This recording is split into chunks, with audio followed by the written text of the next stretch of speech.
And we are live, and we already have 3 viewers. Holy Nice. cow. That's awesome. So, tonight's topic is, like I said, it's about fishing. So, I am going to let our 2 guests go ahead and introduce themselves. We're going to start with Gasman there. Go ahead, introduce yourself and tell them a little bit about your channel. No. My name is Marvin Four. I'm the owner and host of Great American Survival here on YouTube or wherever you're watching it from. I am a scoutmaster, father of 2, just an avid outdoorsman. Love to travel, love to do things. Our channel is basically geared around just teaching people to experience more outdoors, whether it's hunting, fishing, survival. We do a lot of kayak fishing, a lot of backpacking, a lot of camping. We just enjoy it. We have a lot of fun. Like I said, I'm a father of 2 incredible boys. I've got a 19-year-old and a 10-year-old, and they'll keep you on your toes. But we just like to do whatever we can. We try to travel throughout here. We're here in Georgia and get to enjoy everything and, just enjoy all the things God's blessed us to see. I mean, the world's just an oyster. Awesome. And our next guest is Cory. Go ahead, Cory. Hello. I've got a YouTube channel called Cory Survival. I do a lot of fishing, a lot of camping, a lot of bushcraft tips and tricks, just hiking, anything outdoors. So, I love the outdoors. I'm a fishing addict, so I can't get enough of it. Yep. So if you guys don't know, part of the reason why I know these guys is because I went up to South Dakota and I went fishing with Cory. And we just had a great time. We camped, we fished, we did a lot of cool stuff together. And the reason why I know Marvin from Great American Survival is he sent me an envelope one day of his stickers and stuff, and then we just corresponded. I subscribed to him and supported him, and he has done that for me through the years. And then the latest thing was I actually won fishing gear from him. Yep. Yes, the rod covers. So Kaylin says you need to come up to Iowa, Marvin. There you go. I'd like to. So, folks, if you guys have any questions, just pop them up on the side chat, and I will try and pop them through to everyone. Now, with sorry, Marvin. Marvin being down in Georgia, what is the most type of fish you catch, Marvin? Honestly, it just depends. For us, if you want to do game fish, of course, we have nice bass, nice trout. I mean, it's just we have a huge selection when it comes to both. But there's no limit. We have, lots of panfish. We also have a coast, the coastline here. We can do some saltwater fishing, inshore fishing, But we have a various species of bass. We've got shoal bass, spotted bass, largemouth bass. We just have a lot of options. And ours, unfortunately, unlike the northern parts of the state, ours never ices over. It gets cold, but I was fishing a couple days ago, throwing swim baits and jerk baits and just still able to catch them, And it's just a lot of fun, And how about you, Cory? What is the prominent fish that you guys catch up there? Well, I mainly catch a lot of trout. We've got I consider the 3 main varieties of trout. We've got rainbow trout, brown trout, brook trout. We've also got tiger trout.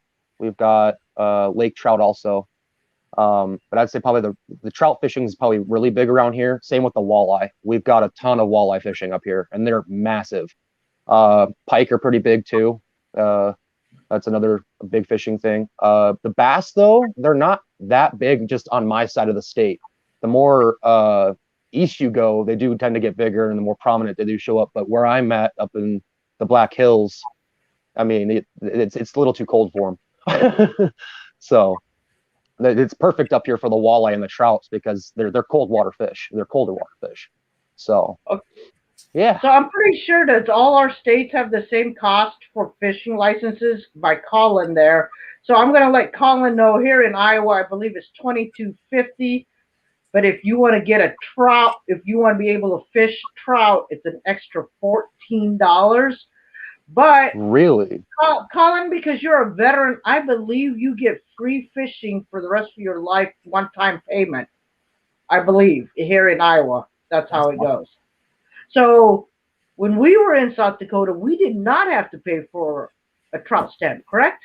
I don't remember. No. Yeah, you just Yeah. buy an annual fishing license. It's like $30 or something like that. But you fish all year round. No specific stamps, nothing like that. Yeah.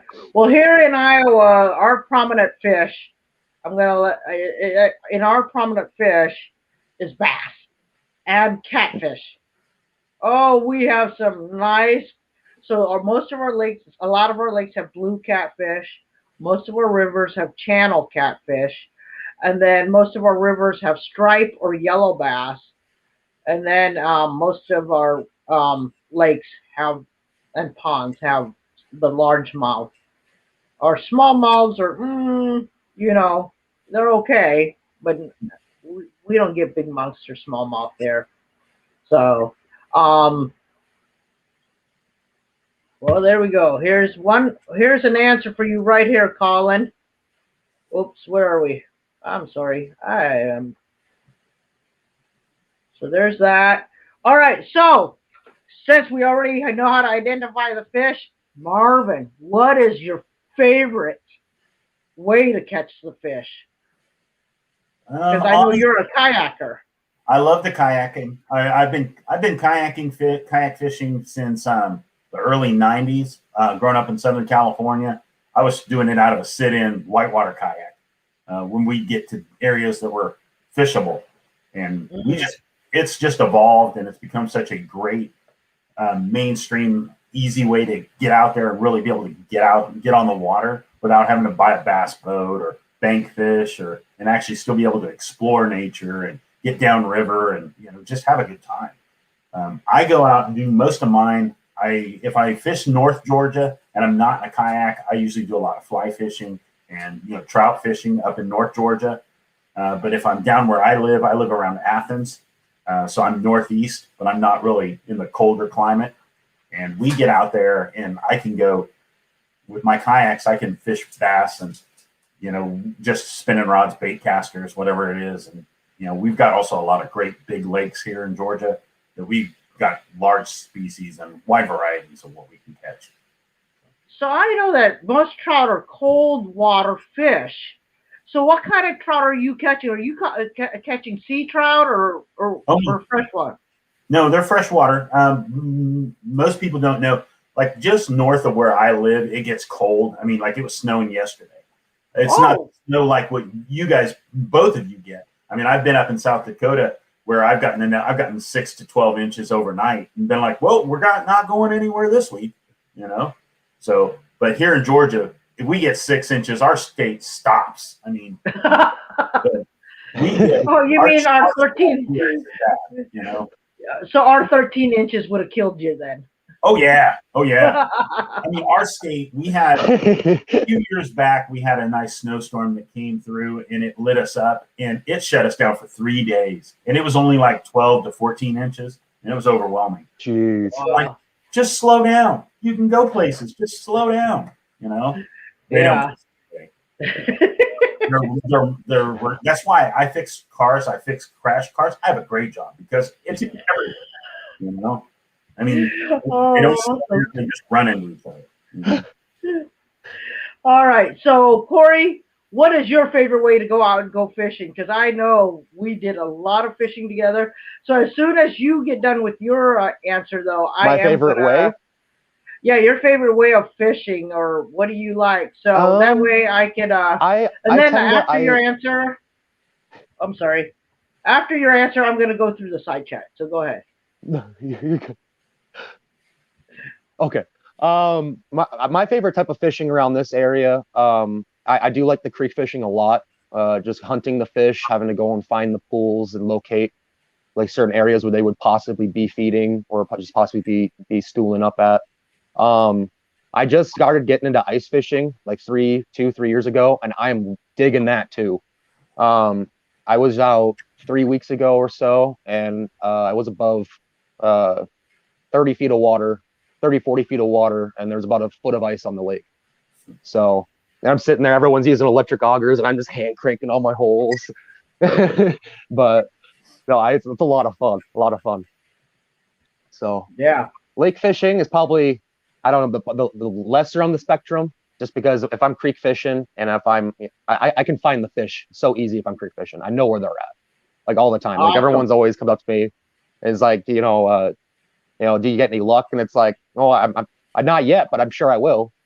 Sooner or later. I always end up with at least one fish by the end of the day. Mhm. So it's So pretty I rare think, I don't get Marvin, skunked. yeah. Okay, so I am going to go through the side chat so we can say hi to all our people. And then, Marvin, there was a question for you after that, okay? Okay. All right, we have Kaylin Strain. Welcome. Prep for it. Welcome. Hey, and folks, we have Bellfire Outdoors, who is our special guest next week. So please come back and check out Bellfire Outdoors, okay? Hold on here. I got to scroll down. We have my good friend Jason Williams that I just went mule deer hunting with. We have my co-worker Colin Trailer. He's the one that asked about the fishing license. We have good friend Sean Brahms. We have a Floridian hike with Mike. We have Mario Mosen. Welcome. We have Will from Just in Time Prepping. Just in Time Prepping. Sorry. And then old man just showed up. Hi, old man. All right, so Hike with Mike, you have a question. Hike with Mike has a question for you right there, Marvin. It says, do you go up to Oconee National Forest? He's thinking of heading up there. Oh yeah, we there's not very many places around here we haven't hiked with our scouts at least once. The Oconee National Forest is wonderful. It's not, most people, they think of the Chattahoochee National Forest, but the Oconee National Forest has got some wonderful trails, great places to camp. And the best part about most of that is, unlike the Chattahoochee National Forest and the more northern parts, they're very limited on where you can fish. The Oconee National Forest is actually runs parallel to, has a couple of good rivers running through it, and a lot easier to fish. So we All enjoy right. it. What? Okay. Well, it looks like, Marvin, you have another question. As a question in terms of fishing in Georgia, ever try lionfish? I know there's a big push to encourage eating them to help combat their spread. No, I've never caught one here in Georgia. I have heard of people catching them, but honestly, when it comes to fish, there's not much. When it comes to eating fish, if I can catch a fish, short of largemouth bass or anything like that, I'll eat it all. I'm like, if I can catch it and I can cook it, I will. That's just, largemouth bass is a little harder. You don't want to do it when you're talking about big species, unless it's like something you can't safely, rehabilitate, put back in the water. It does happen, but unless it's like trout here in Georgia, like you were talking about with our trout stamp pays for them to stock these rivers. These fish won't live throughout the winter. They won't survive.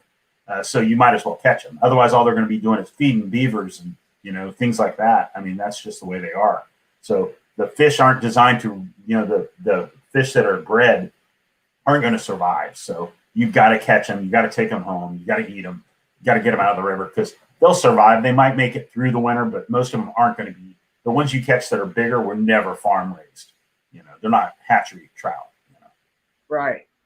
So, Cory, I don't know if you can see that. Old man's been wondering where you've been. Yeah, I know.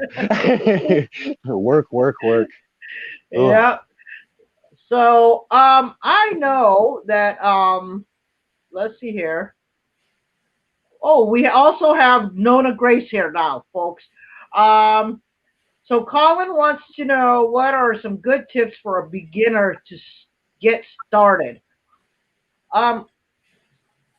I think I can help you with that a little bit, Colin. First off, see if any friends have some gear that you could just borrow.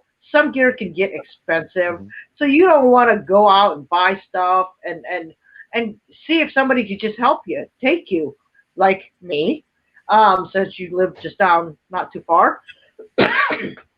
But yeah, just get a hold of a friend, and then see where they can take you. Especially if one starts bragging about, hey, I caught a lot of this or that or whatever. So, oh, Harshman Hills is in the house. Holy cow! Thank you, Harshman James. Let's see. I don't want to miss questions, so I'm sorry if it goes a little bit. Hi, Nona. Um, a little slow here sometimes. Jason says, do any of you have Kokani or Tiger Muskie? If not, you need to come to Utah and I will guide you. Wow. There you go. So I'm pretty sure we have muskie up here, but and we also have some salmon, but I can't remember what type of salmon. I don't think it's kokanee. I think we've got cohos over here. So. Oh. Yeah, like how about you, Marvin? No, not for us. Like for us, we don't get any of the good. We don't get the pike or the muskie or anything like that. Our water's just not cold enough for that. But when I used to spend time up there in South Dakota, we used to love that. Those are angry. Yeah. Oh yeah. It's crazy how they stock the lure too. Like they'll get right up on it. Yeah. Oh yeah. In Iowa, we do have a lot of pike, and they're slowly introducing muskie to us and stuff. So, we have another guest that's popping in. Everybody say hello to Willie. He is here. Hey. How are you? Tired. So, Willie, that's Marvin. Marvin is up top, and Cory's down there with you. All right. An old man says, I have heard that you have to spear lionfish.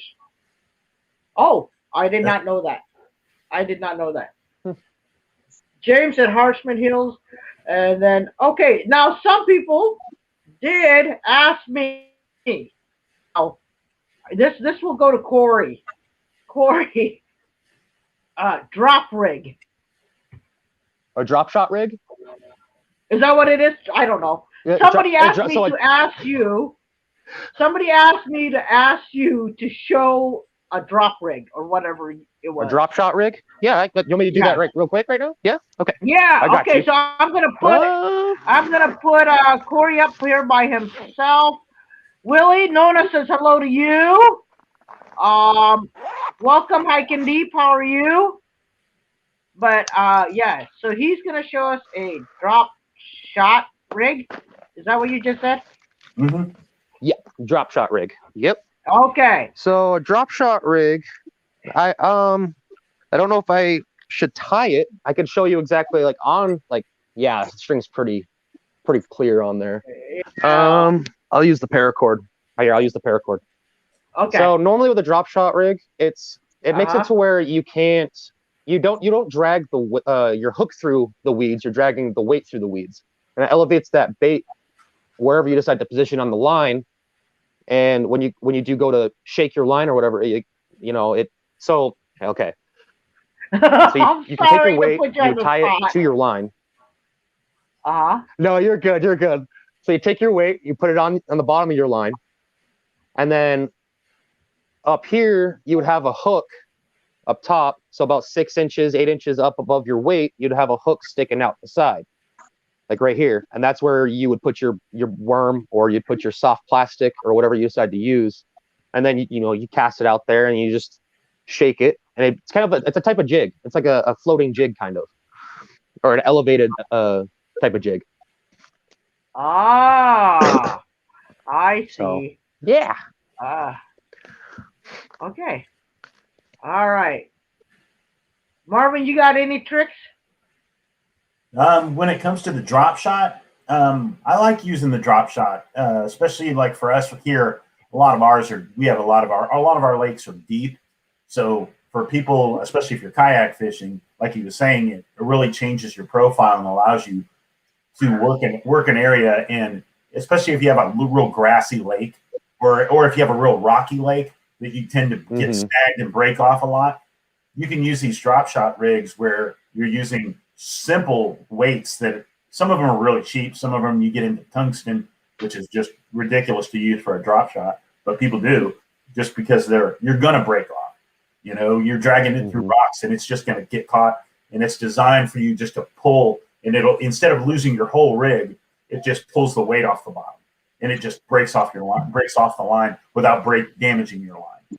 And then you just stick your weight on there and boom, you're going again. And you still have your hook and your bait higher up. Works great. Oh yeah. Awesome. Especially on a spinning. Okay. Awesome. Will, you got any questions or anything? I'm not used to I don't get to go as often as I want. Yeah, I know.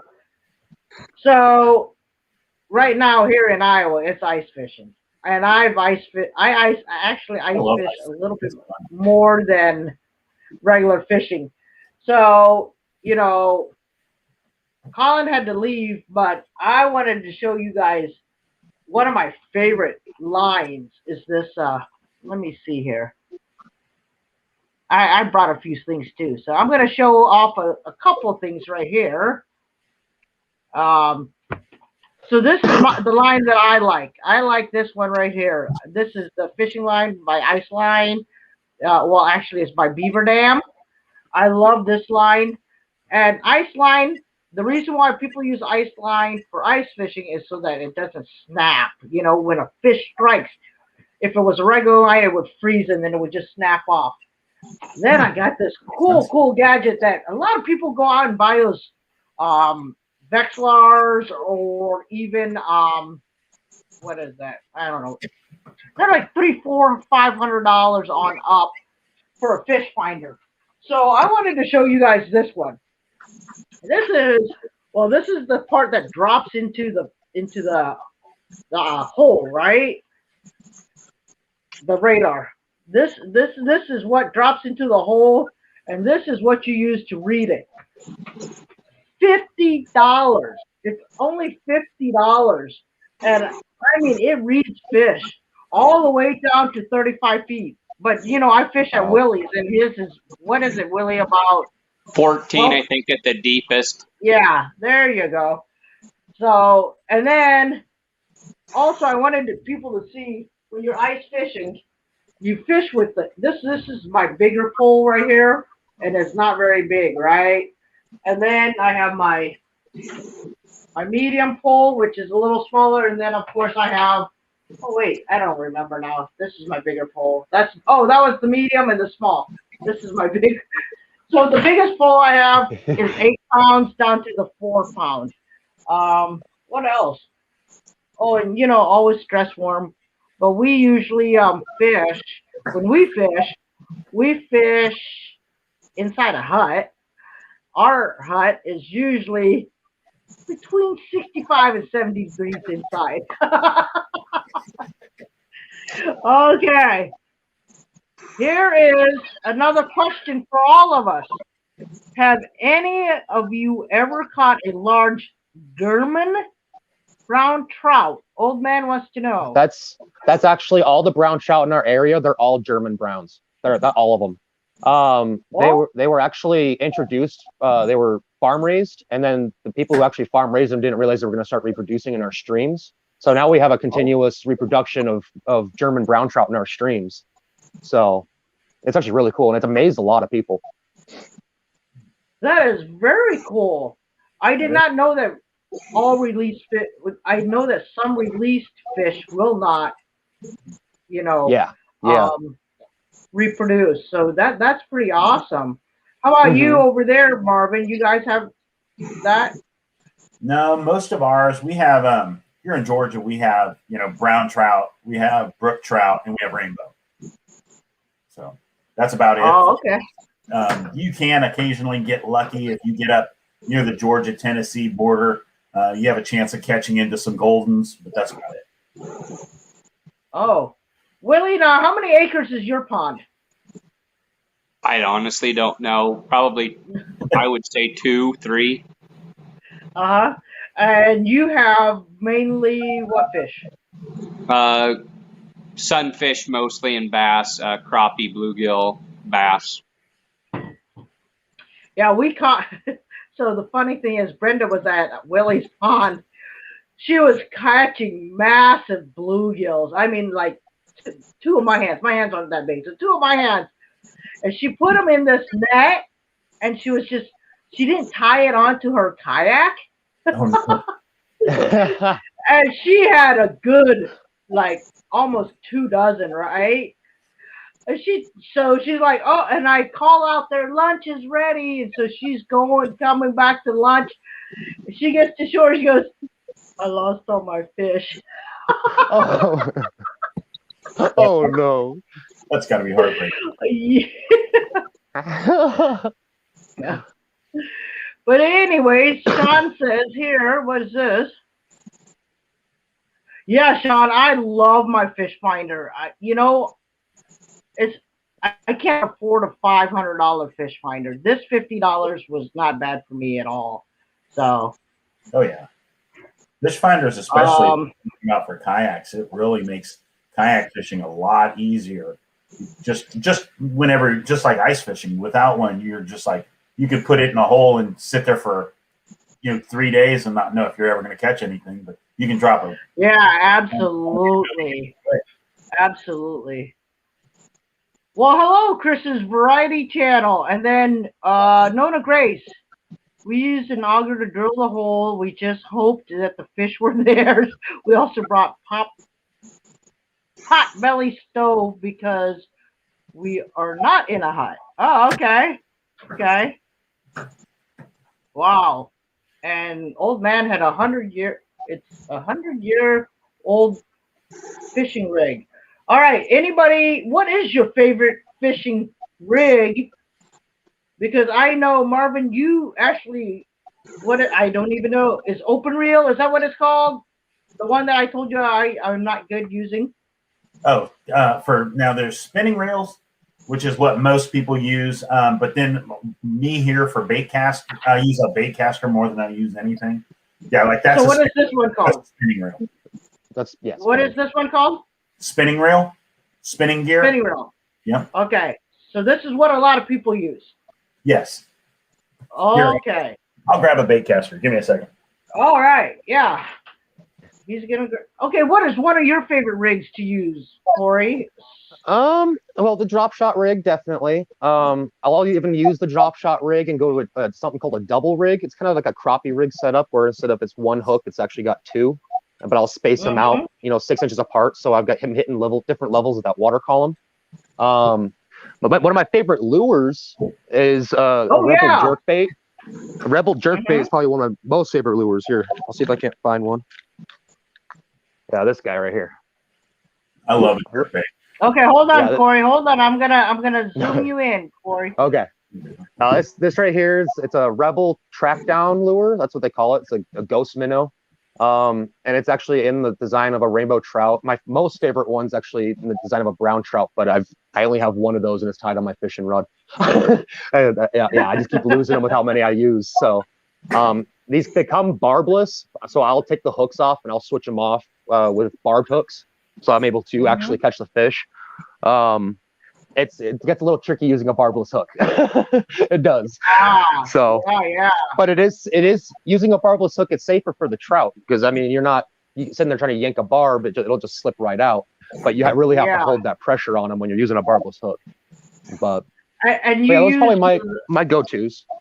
Yeah, and you use a barbless hook because trout are very delicate, correct? They're very delicate fish. Yeah, they can tend to be. Yeah. Yep. And can you tell me if there's a size limit or a catch limit or anything? So we can catch 5 a day over here. One of those fish can be over 14 inches. So let's say I catch a 18-inch trout. That's my only big one. All the rest of them have to be underneath 14 inches. Wow, that was hard when I was fishing there. They're a lot. They're pretty big. Right, yeah, they're all decent size. Like where we were over at Horse Thief, I think the average was between 12 and 14 inches. So, and there was a few fat ones in there too. What we caught, like some 16s and a few 18s. But yeah, definitely. Walleye is a tricky one. Like, I'm still trying to figure out what the walleye limit's like. Some of the lakes you can only catch 2.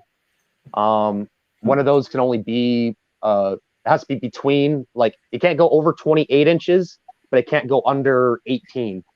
So like it's very specific on the walleye over here. Bass you can keep 5, but they have to be over 15 inches. Catfish, there used to not be a limit on catfish. We could catch as many of those as we wanted.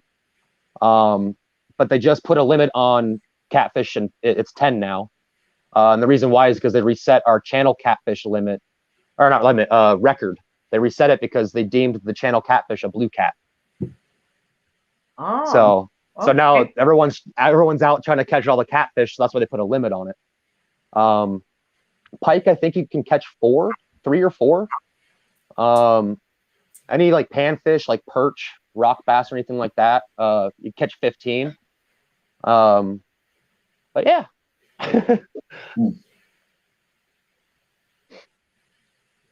So, old man said in Washington they have to use barbless hooks. Sean had said that too for the salmon, and then Corn-Fed Experience also said that we're going to start setting limits for catfish too. But I know part of the problem here is so many people throw fish up on banks instead of throwing them back. You know, we have so many people that get out there and they get poked or something and they get pissed off and they'll throw it on the bank instead, you know.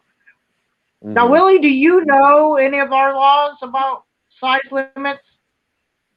I fish mainly farm ponds, so none of it is, and they're all private farm ponds, so they don't. It's whatever you want to keep, whatever the farmers have decided or the owners have decided is kind of what goes. I do know there had been, depends on the watershed, the size of bass that you are allowed to keep. It varies depending on which lake you are on, but I don't know much else other than that. I don't get time to go fishing elsewhere typically. Okay. So Nona says we fished minnow in New York, or a piece of fish that we just caught. Are you allowed to use live bait? We are here in Georgia. Georgia, we can use it for certain things. You can use it for catfish. You can use it, especially for like crappie. You can use things like that. You know, like we have lots of live baits places around here, especially. But like here in Georgia, we don't have a limit for catfish, but we have a limit for just about everything else. You know, like crappie and bluegills, sunfish, trout. You know, ours not really length limit when it comes to certain things. Like catfish, they just want them all. We have a problem with them here in Georgia, so they just want you to take them because most people don't. But our biggest problem we have here is you'll go to like the places I have access that are public. Is you'll go see people and they're keeping everything they catch, you know, so they're catching little half-pound bass and they're throwing them in a 5-gallon bucket. And you're like, that one person taking 10, 6 to 10 inch bass, they just hurt that way, you know, but they don't realize it. Yeah. So I know like Red Rock, we have a really nice sized dam over in Pella called Red Rock, and we get these. I'm not a racist because I'm Asian, but we get these dang Asians that come down. They get a 3-day license, right? So they come down from Minnesota, and they have vans full of coolers and stuff, and their grandma, their children, and everyone comes down with them, and they just fish the heck out of our striped and yellow bass, and they'll stay here for the full 3 days. Like you can count the seconds from the second they buy their license till the second it expires. They just fish the whole 3 days and just take them. Jeez. I mean, I went there one time thinking, oh, it's a Wednesday. I'll just go fishing, right? Nobody should be there. And oh my God, totally. I almost had a meltdown on them. I was like, this is why us Asians get a bad rap. You know? But Oh, yeah. I mean, they really, really did go crazy on that. Now, here in Iowa, I know that we cannot use goldfish anywhere for bait. Goldfish is a $500 fine. I don't know. Yeah. Because they just reproduce and take over ponds. And so, Makes and sense. then, Oh yeah. Willie, do you allow minnows on your pond? Sure. He's like, Okay. Nobody's ever asked me, but I don't care. Yeah, because I know over at my cousin's pond, no minnows are allowed because they just take over and it's just crazy, you know. Yeah. So that's one thing. Okay, Balefire said, so what is it? So that was her question about live bait, and then Balefire said this. Because watershed management with Canada. That's why New York is different. oh yeah. All right. So here are some facts about our bass. 15 inches in state parks, 18 inches on county parks. And I think it varies park to park to a point. Yeah, you may be right. Yep. Like here in All Georgia, right. ours are we have a limit where it has to be bigger than 15 for like striped bass, white bass, but it can't be over 22. But then when you get into largemouth bass, I don't even know if there is one, because most people just are going to keep. I think it has to be for a largemouth. It has to be like over 12 inches, but that's it, and that's not big, you know. So our largemouth, I know some places is over 15 inches, and then other places are over 18. But our striped bass and our white bass and yellow bass, there is no size limit. So it's just 30 a day per person. And that's why they bring so many people down and just totally overfish us. So welcome RG Homestead, and then we have Balefire. There's a species limit on bait fish. Only certain ones are permitted in New York. And then, Nona. We are really slow on the chat because we are just talking away. Regulation for walleye is 15-inch minimum, 5 a day in New York. And then we keep going. No, corn-fed, you cannot use goldfish in the river either. No, you cannot. It has been banned in Iowa. Wow. Yeah. I've got an aquarium full of them in my son's room. I'm like, dude, I mean, they're like that big. What is a calico? What is a calico? I never even knew there was a fish called a calico. I had no idea of that either. That's new. Oh, do you guys have smelt?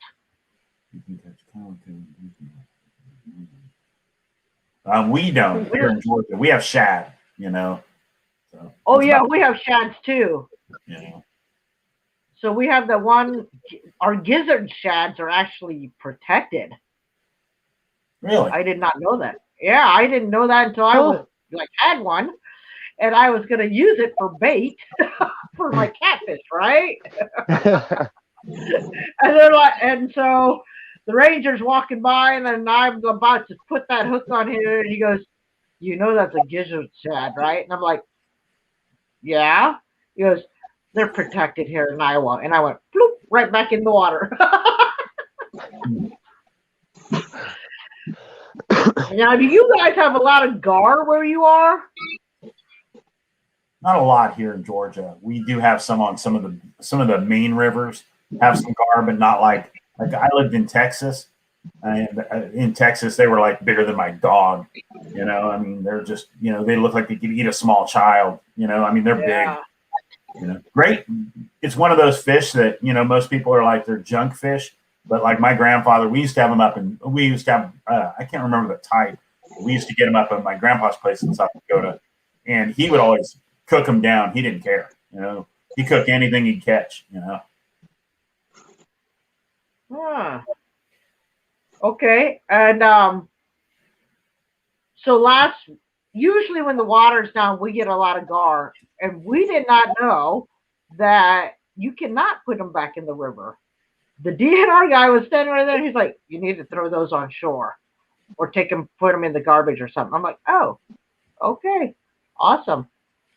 So I'm having a hard time connecting. Makes sense.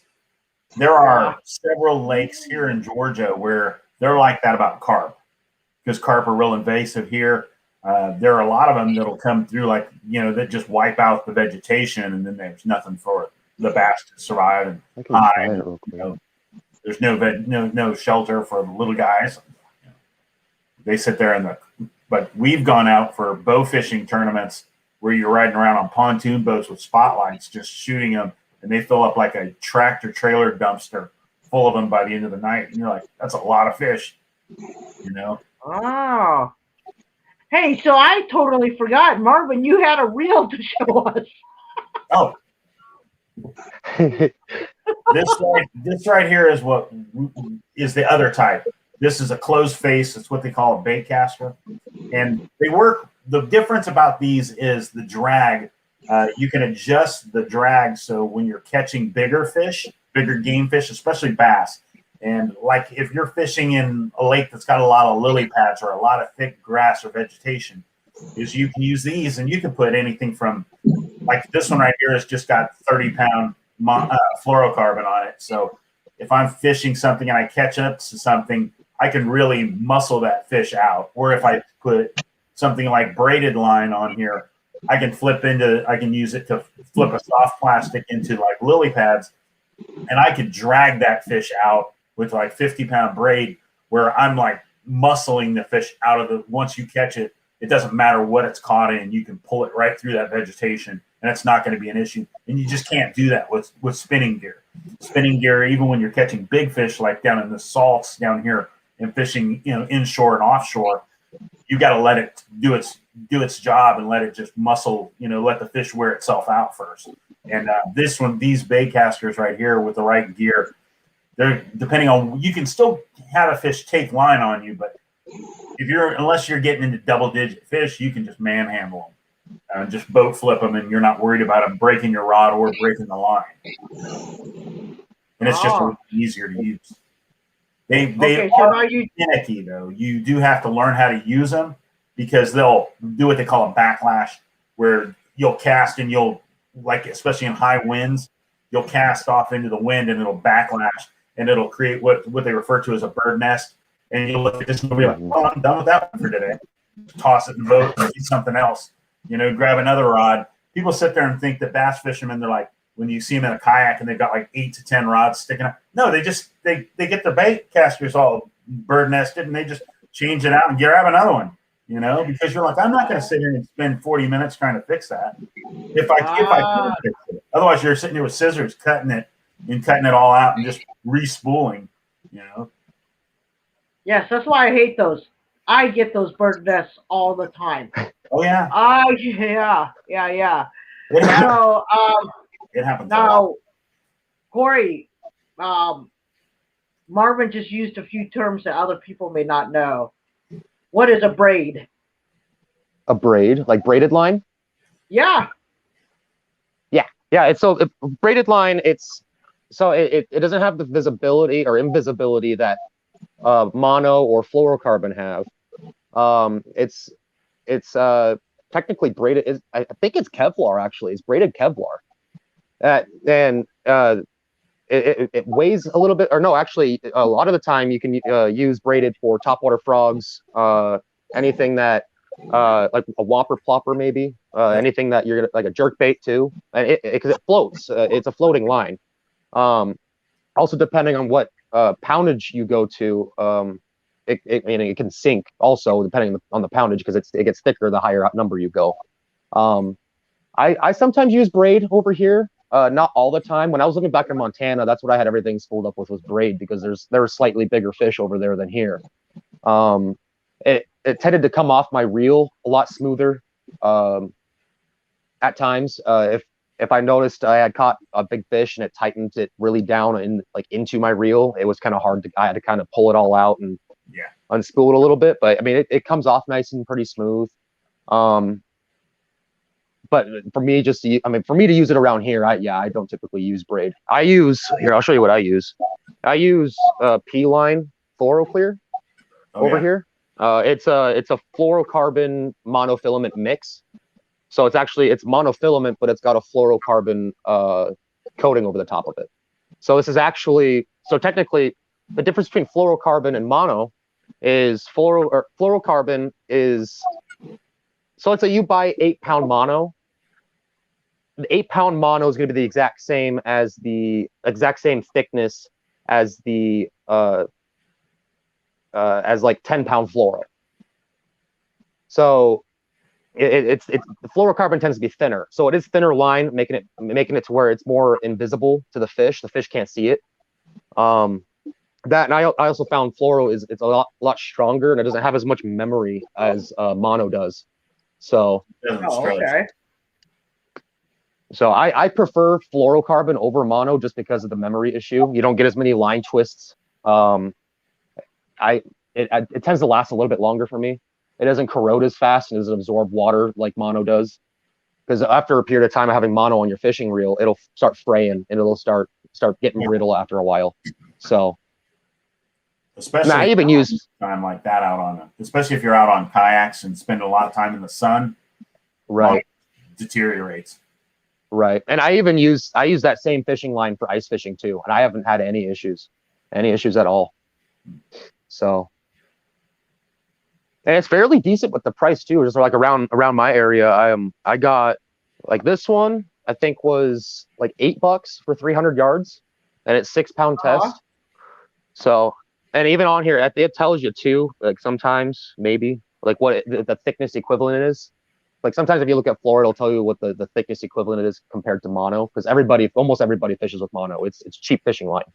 Like I could get a spool of like 10-pound mono, like less than $5.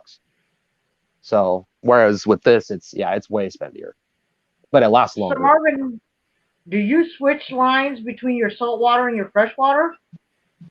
Not usually. But most of mine, when it comes to, just like he was saying, it depends on what you want it to do. Like when you're fishing freshwater, it depends on the presentation of what you're going to be throwing. Like if you're throwing a topwater, whether it's something like a whopper plopper, or you're throwing a frog, it's going to float on top.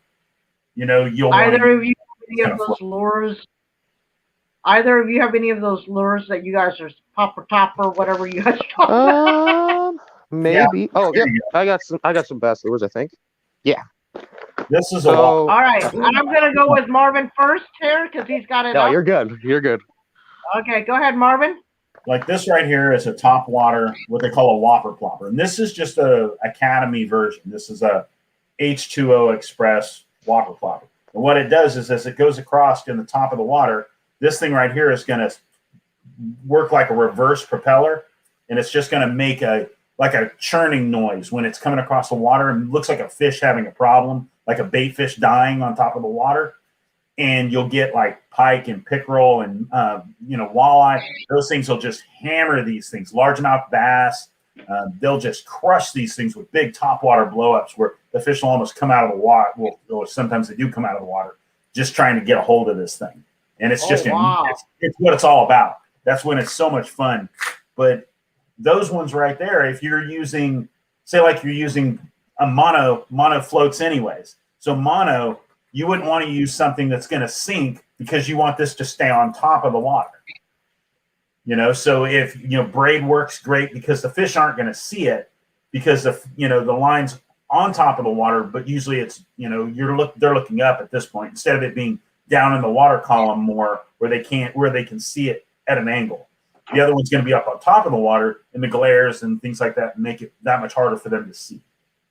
But when you're using stuff like fluorocarbon allows it to sink. So with these aren't going to do that because these are going to stay on top of the water. You can cast them out there and, say like if you're using a bait caster, and it backlashes. You can just let it sit there while you're dealing with fixing the mess that you created.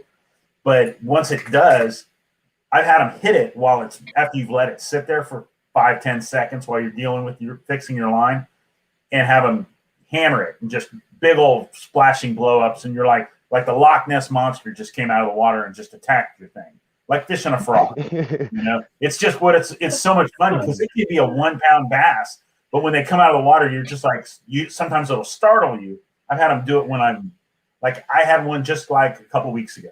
I was fishing a topwater, caught a fish, took it off my out of the fish, and while I was dealing with the fish, taking pictures, I had thrown the lure back in the water, and I had one hit the lure next to the boat while it wasn't even moving, and just almost jumped into the boat.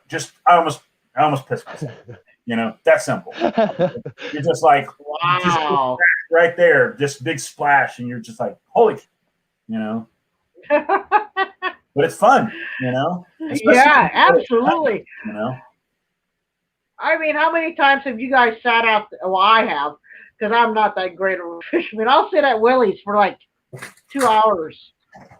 And that one little bite, I'll sit there another 2 hours.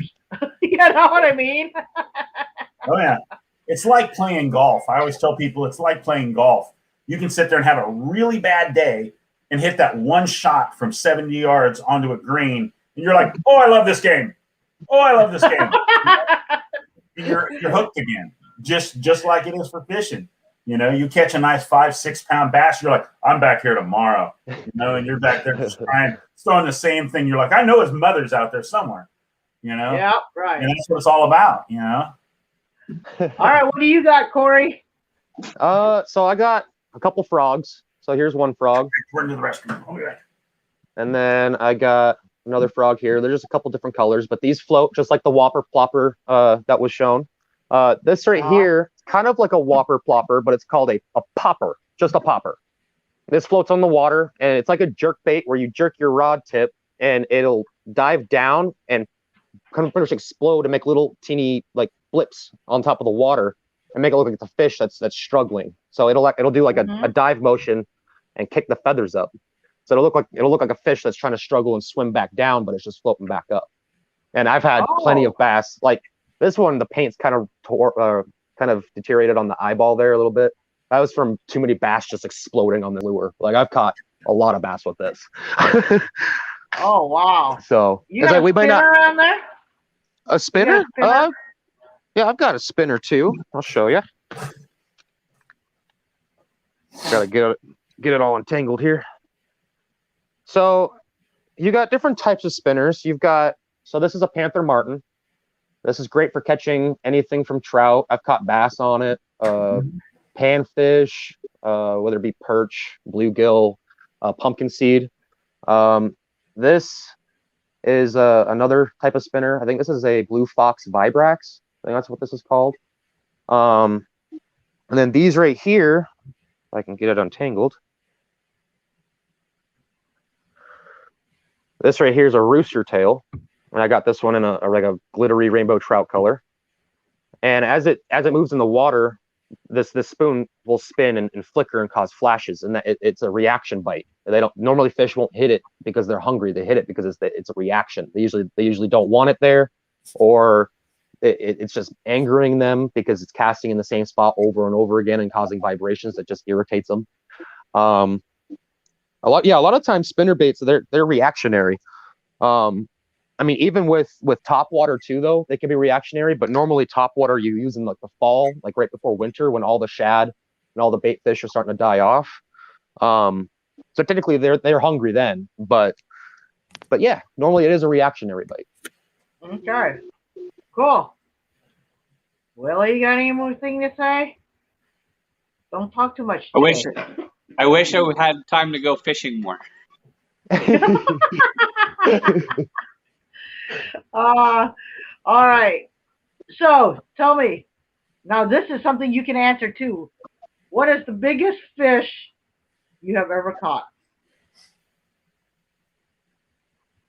Go ahead, Marvin. I don't even know if I have. when I was fishing when I was younger, we didn't measure them, so I honestly don't know. Last year, my biggest largemouth was 6 pounds, 2 ounces. That was just last year. And a nice one.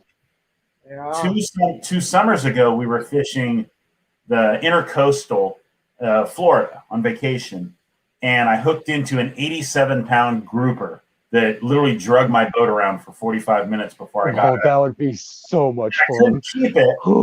Anything over, I think it's like 55 or 60 pounds in Florida is considered a Goliath. So you have to cut it loose. And, but you still get it up, and it's like, you get this fish that looks like a freaking Rottweiler, just enormous. And when you catch ones like that, they're just awesome. But where I grew up in Southern California, but I used to spend a lot of time up in South Dakota. But we had in Sacramento, where I grew up, we had sturgeon, and we've caught sturgeon that were bigger than I was tall. I mean, literally, you could fit a person in them. I mean, they were just that big, but just awesome fish. I mean, you had to just let it do its job and let it swim away, and then you just wait, and then you reel it back up and wait, and 45 minutes to an hour before you'd have it next to the boat. And if it was over a certain limit, you could keep it. Most of the time when it comes to stuff like that, it's a little overwhelming. But 2 years ago, we were fishing at a place up in South Carolina, and I caught a 3-pound crappie, and it was the biggest crappie I've ever caught, and it was literally like the size of a 12-inch skillet, and it's a crappie, and it was just awesome. What about you, Cory? My biggest, I didn't have a tape measure when it was with me, but I can compare it to my last biggest trout. But my biggest fish, it was like a 27, 28 rainbow, 28-inch rainbow. The thing was huge. Like the head on him was just massive. Like his mouth was open. Like it was so cool. Like people were walking by, like you caught that out of there? Like they were like all freaking out because they wouldn't even realize it. And I just caught it on a little piece of power bait. My biggest brown trout, that's a 19-incher, and I almost broke that record a couple years ago. That I almost had a 25, 26-inch brown trout. That would have been cool. No, wait, our fish really don't get too big over here. When I was in Montana, I had a sturgeon over there. I actually had one hooked on in the Yellowstone River over there. But I was over there fishing for catfish. I wasn't fishing for sturgeon. And I didn't manage to bring that sturgeon in, but I saw it jump out of the water. It was cool. That thing was huge. It jumped out of the water, and the minute it hit the water, like it came off the minute it hit back down. So like it snapped my line off. Like it kept taking my line. It wouldn't even slow down. I just kept taking it and taking it. So I just I felt the fish on the line. Just the feel it was crazy. So I can only imagine. How about you, Willie? The biggest one that I know of is it was 18-ish pound catfish out of the Des Moines River. Yeah. That's a big cat. That is a big cat. So I have a friend that goes and fishes the Missouri all the time. He has a big boat that goes and does it, but they're pulling 30 to 50 pound cats out of the river. I mean, I see the pictures and they pull all kinds of weird crap. But then he goes down. He has a boat in Mississippi, and so he goes out shark fishing. And I've seen some of the pictures of that. I have no idea how big they are. I'm gonna go sometime. It's just I don't know when. Here you go. You are always so busy. I think you have a better chance of hold on, Marvin. You have a better chance of going ice fishing than you do regular fishing, I think. Yeah, but I could go now and it wouldn't matter because it's nice in the Gulf. It's not nice here. Yeah, true. Marvin's got a picture for us to see, and look at that. I don't think it needs to be on the internet, but it's this one. We were cleaning a few weeks back, and I found this in one of my old day planners. We actually got those, and it's. Let me see if I can show you. Wow, that's cool. Nice. We were fishing the Sacramento Delta, And Awesome. this is like probably late 80s, you know? So. Wow, that was nice. Yep. Terrible picture. Doesn't need to be out there. So I have two stories. So my biggest catfish is actually a 32-pound flathead. Now, I don't know if you consider it my catch or my friend's catch, okay? Because we were sitting there, it's like, all right, sun's gone down, we're both just like bored. Been sitting there for 2 hours. And next thing I know, his fishing pole just went running.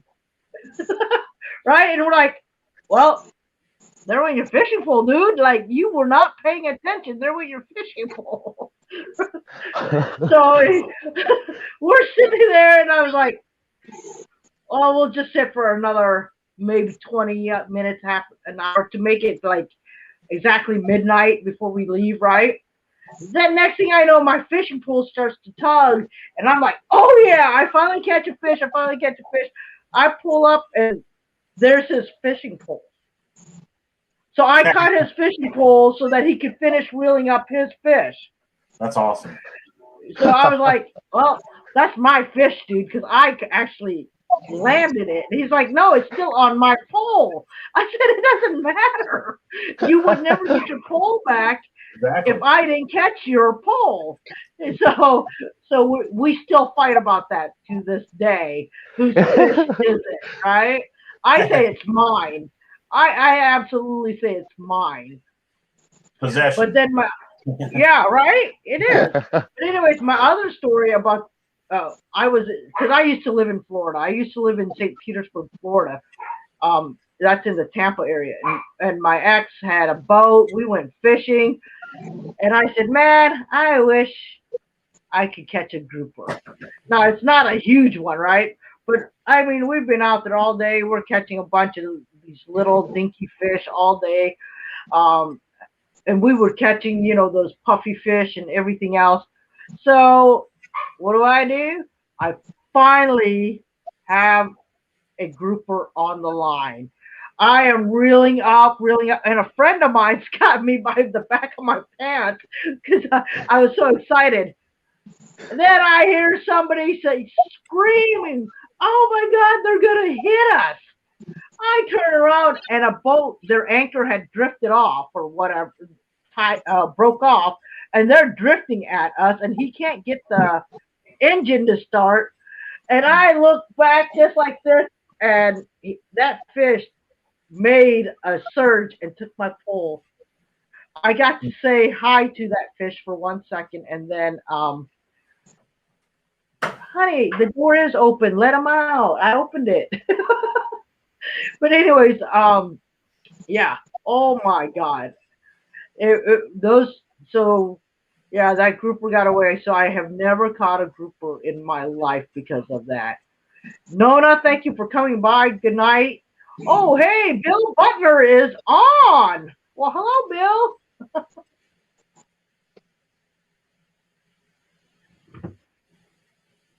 I love grouper. That's a tasty fish. Oh, yeah, I've eaten it. I've just never caught it. That's the whole thing. So I have to text my wife to come get the dog. He's sitting here. Come get Miko. Jeez. Okay, she just yelled at me. I got him. Oh boy. Okay. Anybody got to get? You have any more lures or anything you guys want to show? Sure, I can show my whole tackle box if you want.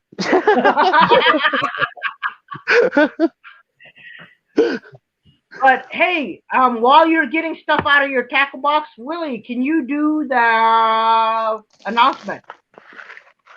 March 26th, 27th, and 28th, we are having the second annual Country Prepper Memorial Camp here in Southwest Iowa. If you want more information, feel free to email me at stevebrahms@gmail.com. There you go. And hopefully there is ice And maybe Or people can open ice water. fish. Yeah, or open water, one or the other. Yep. It'll be one of the two. Hey, and there's plain old Chuck. I guess he's not going to come on with us after all. So Chuck used to be, I think, a pro bass fisherman. So deep That's diving dinosaur. So,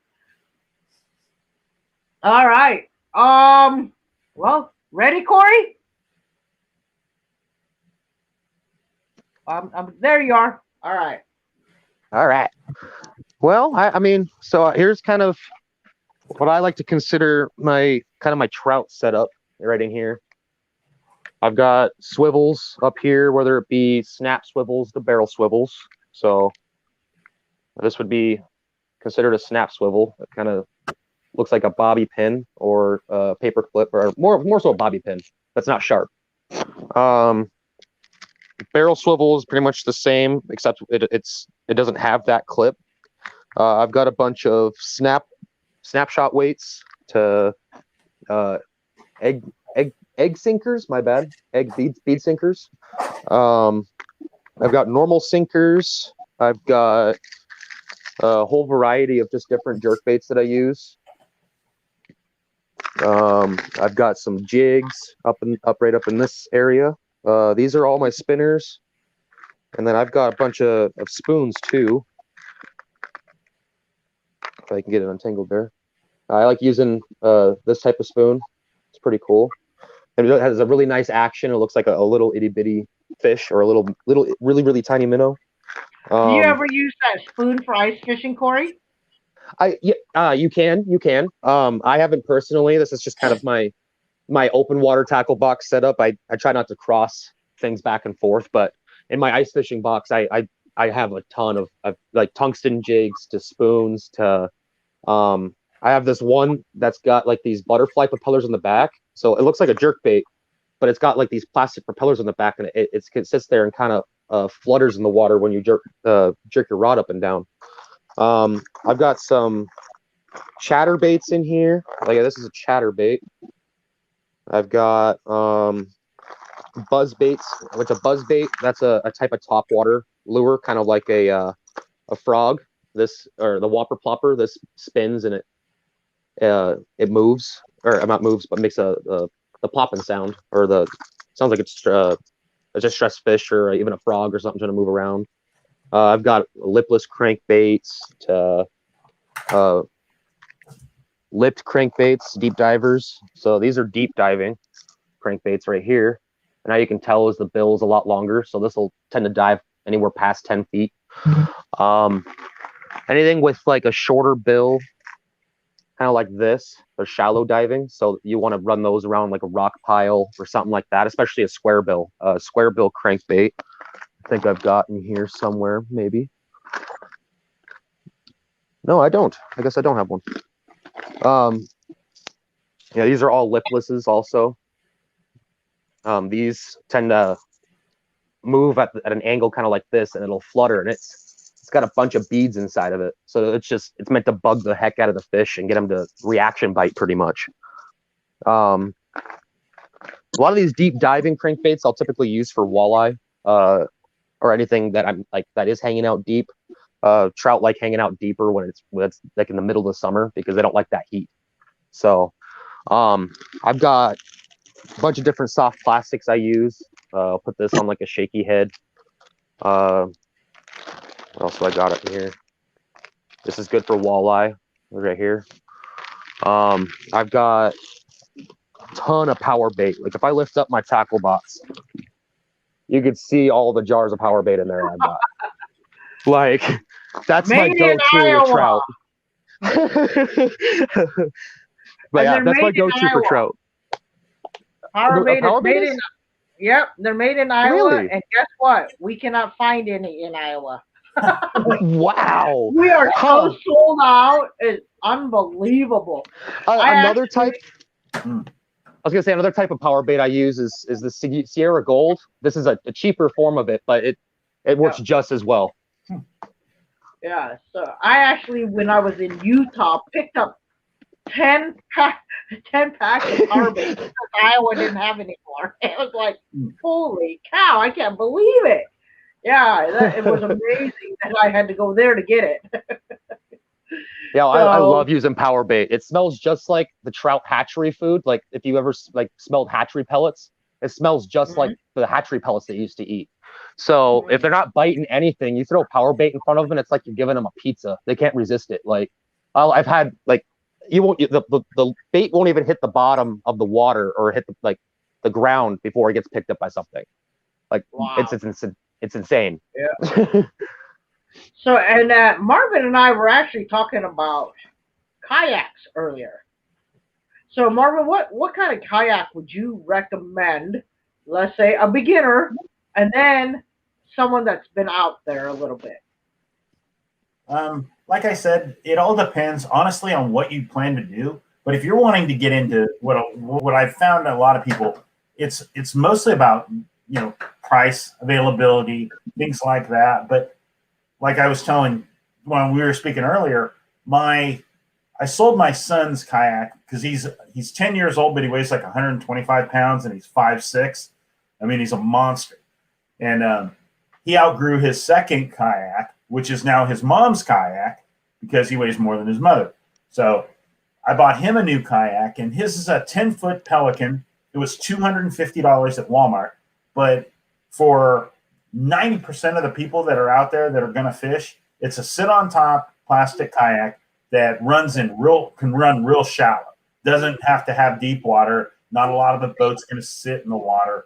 And it's just a phenomenal kayak for what it is. For $250, a lot of people look at sit-in kayaks and then they compare to sit-on-top kayaks, which the biggest difference is if you're looking at getting into a kayak is a sit-in kayak is like a canoe. That's the easiest way to explain it. If you flip it, you either have to have someone with another kayak or you have to drag it to shore to get it back in the water. I mean, it just fills up with water like a bathtub, and you're going to either drag it to the side and dump it out, or you can do what we call the T-boat method, where you have to have someone with a sit-on-top kayak or a canoe, and you're going to flip it upside down and run it on top of their boat and let the water drain out that way. That's how you can do it if you're away from shore. Otherwise, a sit-on-top kayak, all you've got to do is flip it back up, and it has these holes, stubber holes throughout the boat, and all the water drains out. So then you get back in it. Then you just climb back in the boat, and people are like, I work with Boy Scouts here in Georgia, and we have sit-in kayaks, and I own several sit-in kayaks, whitewater kayaks, things like that.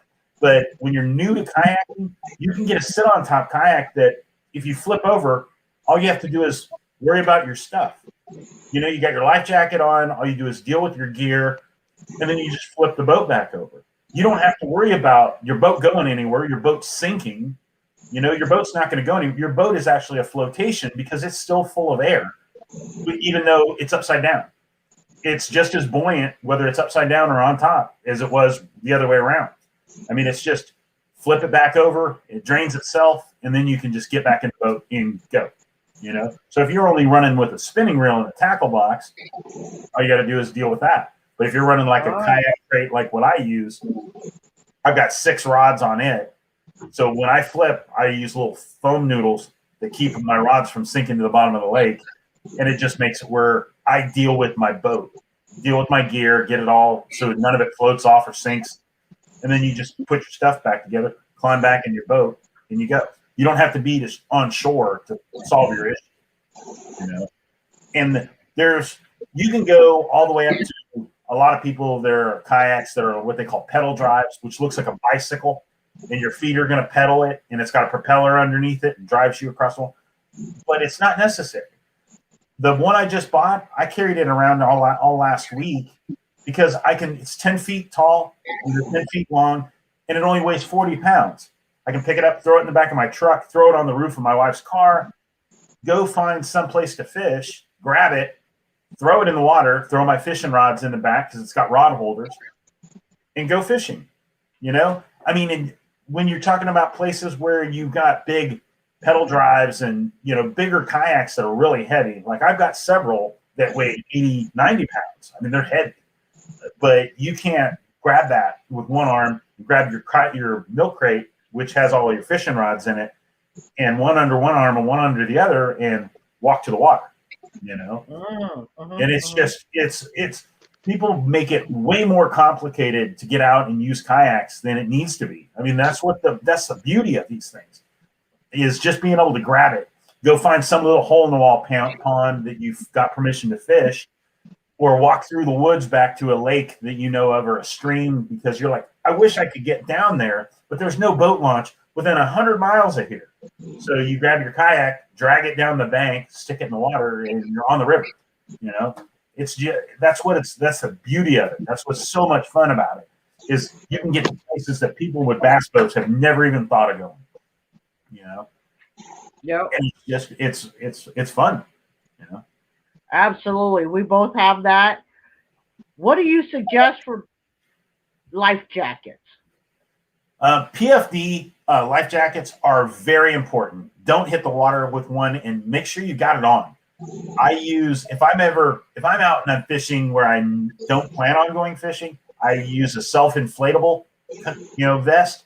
Means if it gets in, it's got a little, what they call a button, and the button inside of it will soak up water, and it'll cause it to auto-inflate, and it'll just go, and it looks like I've got 2 French rolls on my neck, and they fill up with air, and you're not going to sink. But the regular life jackets for kayak fishing, the PFDs are designed where if you fall in the water, they're going to keep your chest up above the water. So even if you fall and you hit your kayak, say like you're standing up and you're fishing and you fall and hit your kayak and get knocked out, your life jacket is going to keep your face out of the water. If you fall face down, my life jacket will flip me over where I'm laying there like a flounder, just floating down the river. But my face, at least I'm not going to drown, just like the big orange ones that you see. That's why they don't go on your back. They only stay in the front, because they're designed to keep your head out of the water. Whether the rest of you is laying limp, that's fine. But the life jacket just keeps you up, keeps your head out of the water. It just saves your life.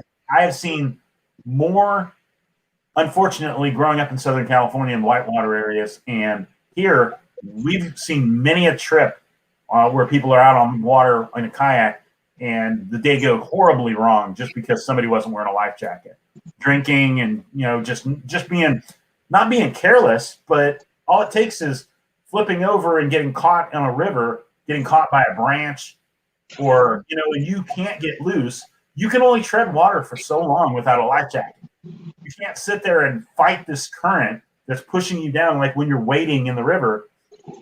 If you go down, you can't fight that river forever. I mean, the river will win. If you don't have a life jacket on, you're going to drown.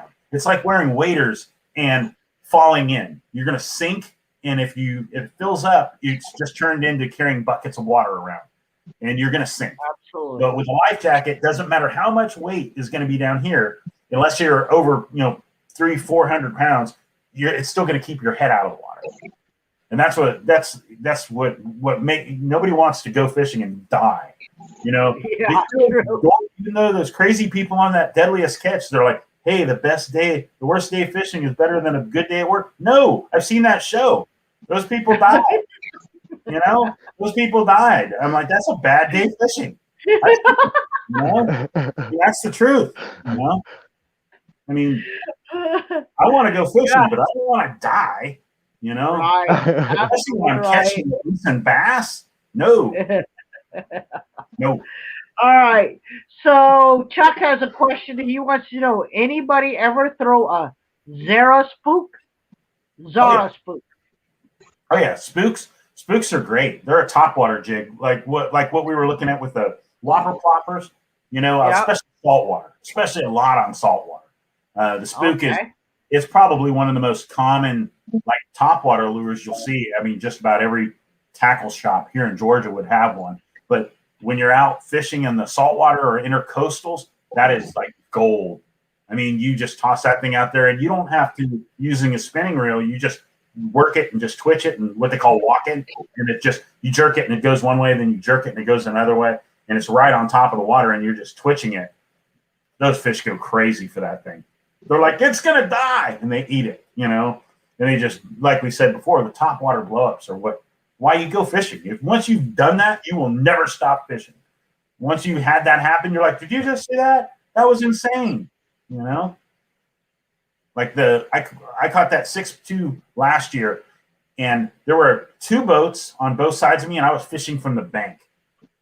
I'd only been fishing for about 30 minutes. I took my son to work, dropped him off, and I was like, I got about 30, 40 minutes. I'll go stop at the lake and throw it around. And I go out there, and I'm just working a topwater, a whopper plopper, and just working it across, and all of a sudden this 6-pounder just crushes it and runs around, and you just see these guys in the boat that are like, if they could have wished death on me, they would have. You know, they're like, that is horrible. You know, you're a terrible person for catching that fish. You've been here 30 minutes. We've been here since Tuesday. You know, but that's what it's fun. That's the fun of it. You know, that's why it's fishing and not catching. You know, because I've gotten skunked more times than I've gone. You know, than I caught and fish. You know, unfortunately. Yep. So, Infantry Outdoors says spooky is a walking bait. Now, what does that mean? What is a walking bait? What does that mean? Just like we were just talking about. Let me see. I don't know if I got a spook here. I've got something like it that'll give you an idea. This is what they call a topwater topper. Only difference is this one. Hold on, I'm trying to get you your own screen here. There you go. All right.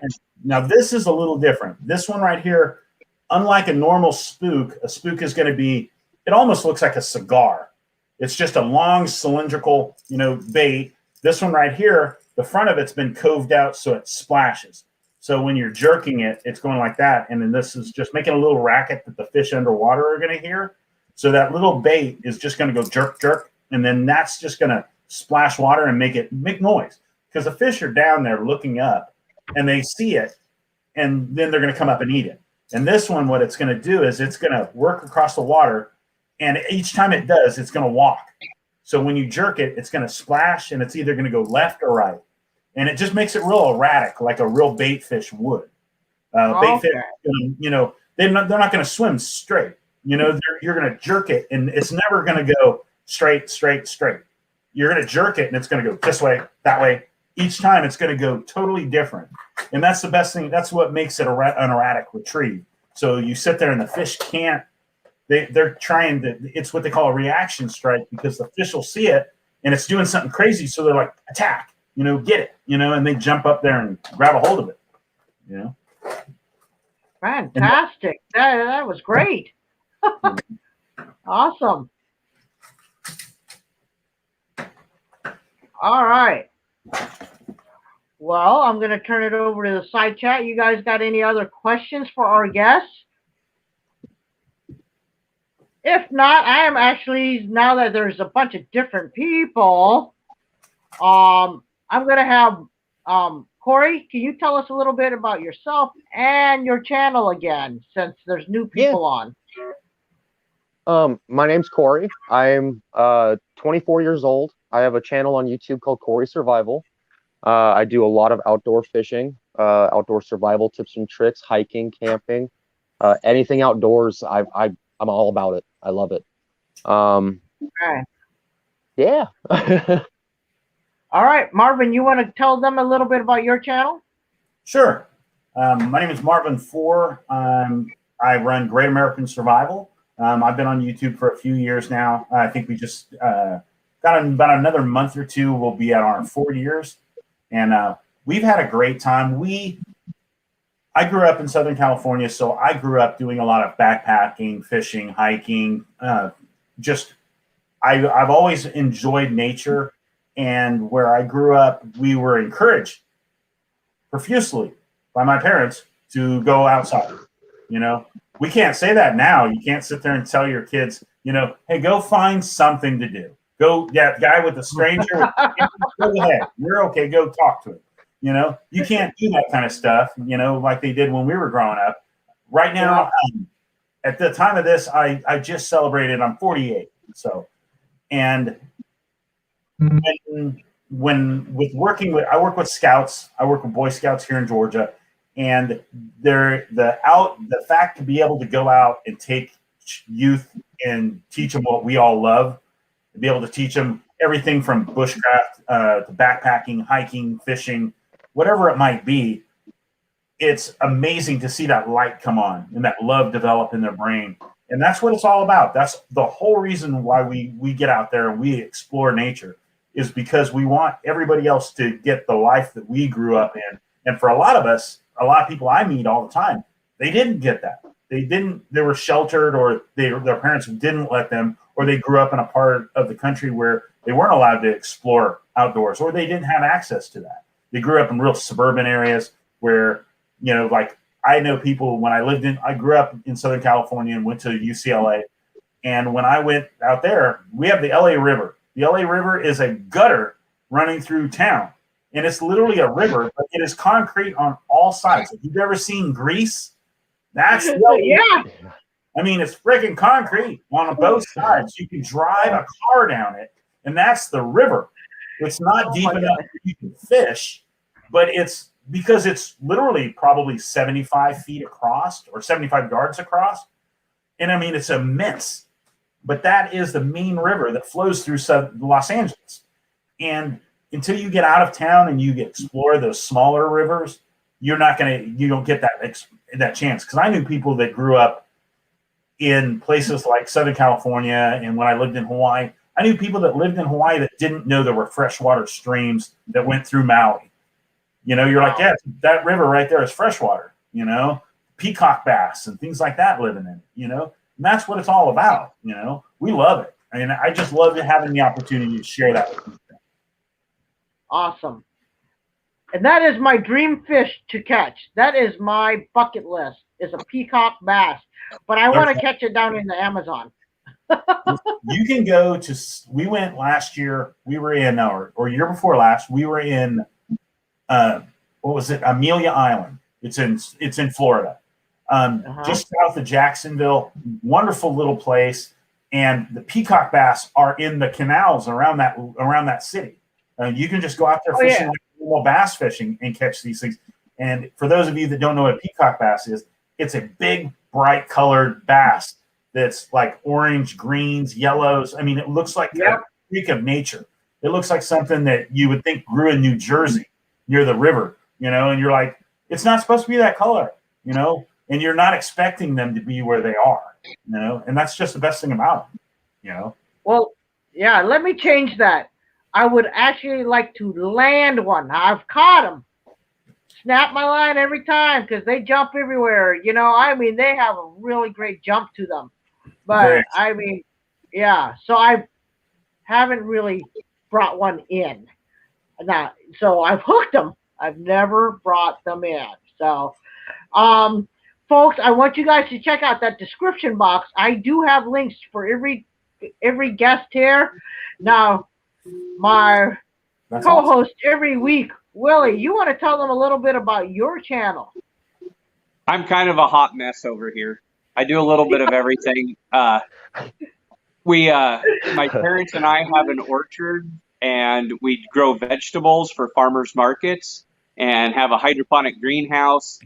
We do a little bit of farming with the garden and combine our corn maze and stuff. So I have a little bit of farming.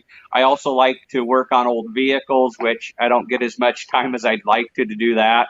I do like to hunt and fish, but it's kind of sometimes hard to film it while I'm doing it. I also like to camp because I am an Eagle Scout.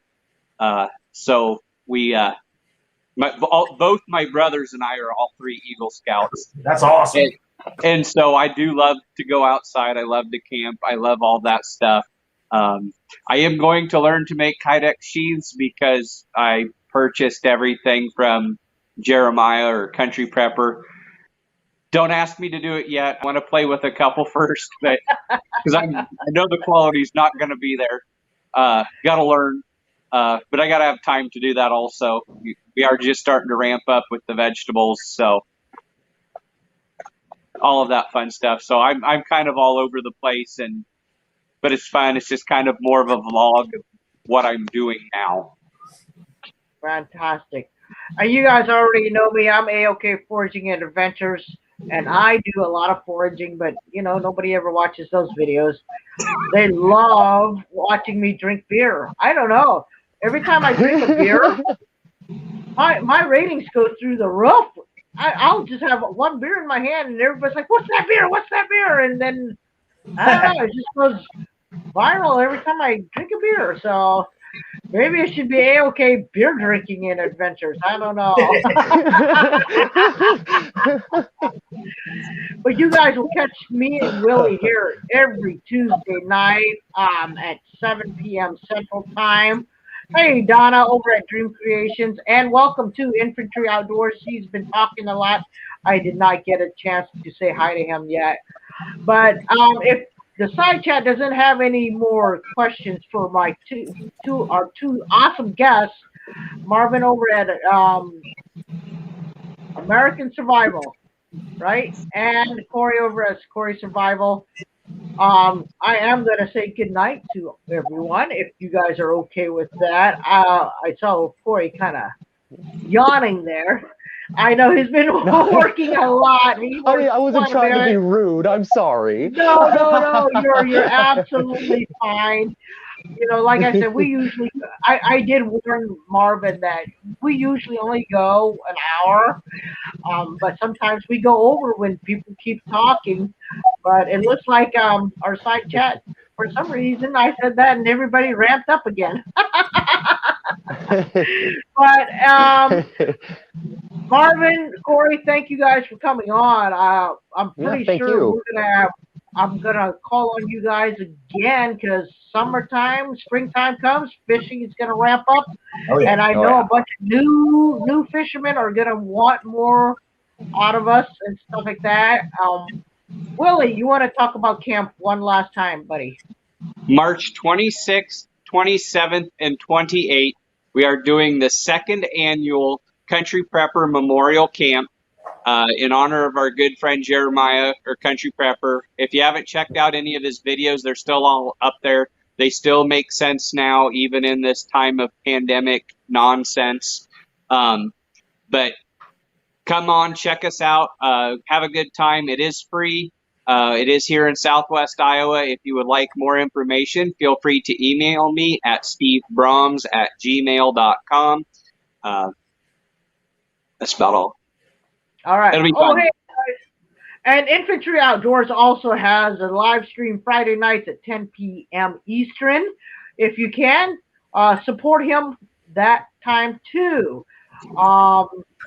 Other than that, thank you guys. And don't forget, Balefire Outdoors is my knife guy. So he is going to be talking to us about knives. And Steve, Brahms, Willie, we can talk to him about sheaths. How about that?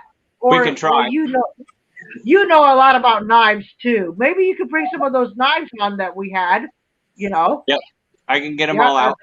Yep. So, oh, yeah, we wish we could see you too. All right, folks. Thank you so much. Good night, everybody. Until next time, may all your adventures be A-OK. Thanks, everybody. Thank you. Everybody.